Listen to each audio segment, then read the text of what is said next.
Do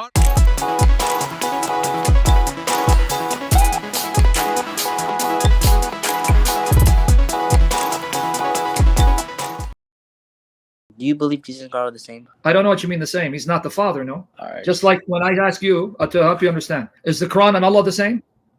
No. So, but the Quran is uncreated, right? Yes. So, and Allah is uncreated, right? Yes. So, Allah is uncreated. Quran is not Allah. The Quran is uncreated. 1 + 1 is 2. So, you have 2 uncreated? That's conflating. That's what? Conflating. How am I conflating? You said Quran is not Allah. Yeah. It's the And if it's not Allah, it's uncreated, right? Me speaking to you right now, is that part of me? Well, it's not you, right? It's not me. It's not part of me. It's just me using communications. No, but it's not you. You're not your word. You're more than your word. You're also a body. You have hair. You have eyes, unless you're bald, right? Sure. Now, you just proved the Trinity. Let me tell you why. You said the Quran is not Allah, but it's part of Allah, and yet they're still distinct, right? Sure. Because the Quran is not Allah, so they're distinct but inseparable from Allah, right? Sure. And yet they're still one, right? They're not one. So the Quran is separate from Allah, so it's not one with Allah. No, it's not one with Allah. Oh, so then now you just destroyed the union, because if it's not one with Allah, then it's separate from Allah. Now you have 2. So make up your mind. I feel like you're conflating. What? I'm going by your logic. Okay, so if the Quran is part of Allah, then it's one with Allah because it's from Allah and inseparable from Him. So it's unified. It's united. It's not separate. You can't separate them because they're inseparable, right? I never said they're the same. I know you didn't say the same. You said it's a part of Allah. So if it's part of Allah, then it's inseparable from Allah. So that's why I say it's one with Allah. Did I say that? Yeah, you said like your word is a part of you. You remember you gave that analogy? I said it was not the order of me. You said that it is the order of us. Okay, so when you speak, why'd you say, okay, when I'm speaking to you, what were you trying to use that analogy for? Okay, I'm speaking right now, right? Is my words me? Are they literally like as a whole me? If they're literally you. That means all you are your words. So you're not a body, you're not hair, you're not eyes. Are you saying Allah is only His word? So Allah is only the Quran? No. So then what are you saying by the analogy? So your words can't be you in the sense that you're not just words, you're more than words. You have a body, you have hair. And Allah is not just His word. He also has other sifat, right? Other names. Yeah.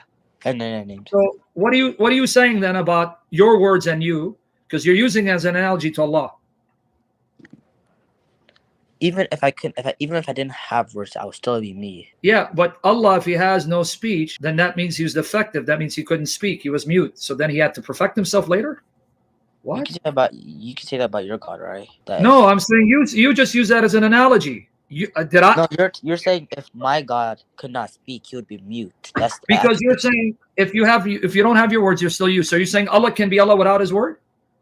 Yes. Man, you don't know your religion. You just committed blasphemy. Don't take my word for it. Go ask your sheikh or mashayikh. Say, would Allah be Allah without His speech? They'll say, astaghfar Allah, because His speech are uncreated and they're not separable from Allah. You're blaspheming, buddy. I'm trying to help you out. You're getting angry at me.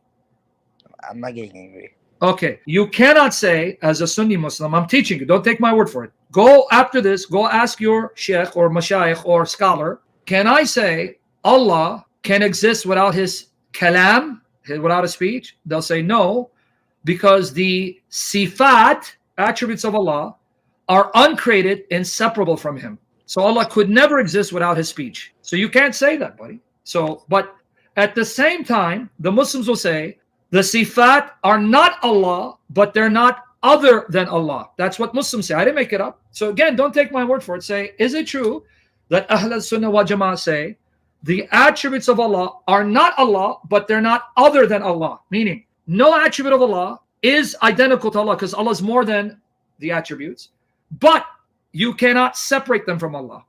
That's Islamic Sunni theology 101 I'm teaching you. So that's what I'm trying to get at. The word of Allah is not the same as Allah, but it's not separate from Allah, because Allah is one with His attributes. You can't separate them. And that word is the Quran. So what you believe about the Quran is what we believe about Jesus. So let me explain to you what we believe about Jesus. We believe Jesus is the uncreated word of the Father, that He is Kalam Allah, using Arabic, right, who became flesh. You believe Kalam Allah became kitab, a book. So your view of the Quran is our view of Jesus. And just like you would say, yeah, just because Allah and the Quran are distinct and the Quran is not the same as Allah, but you can't separate from Allah, and Allah is one with his word, so we still have one.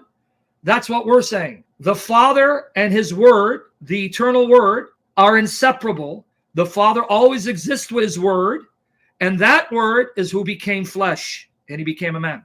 We're saying the same thing. The only difference is you're saying the word became a book. We're saying no, the word became man.